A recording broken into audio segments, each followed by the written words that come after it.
விஷ்ணு பிரமா எப்பா அம்மம்மாருக பூமியை எரிச்சிட்டாளுங்கப்பா சுடுகாட்டில். பூமியில் எரிச்சாச்சுன்னா என்ன, எனக்கு மானிடப்பை 2 கை காலை வச்சு கண்ணை 2 மூளையை வச்சுக்கிட்டு ஆட்டிக்கிட்டு பூரா பூமியை பாழாக்குறான்ல, விவசாயத்தை அழிச்சு. அதனால் பூமியை சுடுகாட்டில் எரிச்சிட்டாங்க அம்மம்மாரு 3மே. லட்சுமி, சரஸ்வதி, பார்வதி அம்மா 3 பேருமே எரிச்சிட்டாங்க. இனிமேல் அவன் எல்லா பூமியை அசிங்கம் பண்ணி உட்காந்துக்கிட்டே இருந்தானா அவன் குடும்பம் ஜங்கு ஊதி சுடுகாட்டு எரிப்பு போயிடும். சுடுகாடு இப்போ நம்ம எரிச்சாச்சு, கரெக்டாக அவன் பாழாக்கினானா, கட்டடம் கட்ட பில்லு தொழிற்சாலை போட்டானா ஆட்டோமேட்டிக்காக போயிடுவான் சுடுகாட்டுக்கு. பலி வாங்கிட்டே இருக்கும். ஏன்னா பூமி சுத்தம் பண்ணிட்டாங்க, பலி ஆகிக்கிட்டே இருக்கும். லட்சக்கணக்காக கோடிக்கணக்காக பேப்பர் வச்சுட்டு விளையாடுறவனுக்கும் சுடுகாட்டு எரிப்பு கிளியராக போய்கிட்டே தான் இருக்கும். முக்கால் சத்தியம் சந்தோஷம்ப்பா. டெல்லி டு தமிழ்நாடு, டெல்லி உலக நாடு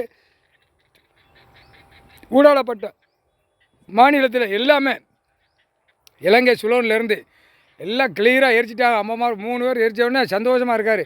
இப்போ தான் பூமியில் சேட்டை ஒன்று பூரா சுடுகாட்டு எரிப்புக்கு கிளியராக கொண்டு போவார். பருவ ஐட்டம்னா அரசியல்வாதி, பலாயிரம் கோடி பூரா வட்டி கடை வாரக்கடை கொடுக்குறவங்க பூரா பருவ ஐட்டமாக இருப்பான். பூரா காலி பண்ணிடுவார். இந்த பேப்பர் வச்சுக்கிட்டே இருக்கணும் பூரா கணக்கு பண்ணுவார். அவ்வளோதான், காலி பண்ணி சுடுகாட்டு எரிப்பு கொண்டு போயிடுவார். முக்கால் சத்தியப்பா. நீதிமன்றம் கோர்ட்லேயே அப்படி தான் என்னென்ன தப்புல இருக்கோ இப்போ எல்லாமே அடி நொறுக்கி விடுவார். முக்கால் சத்தியம்.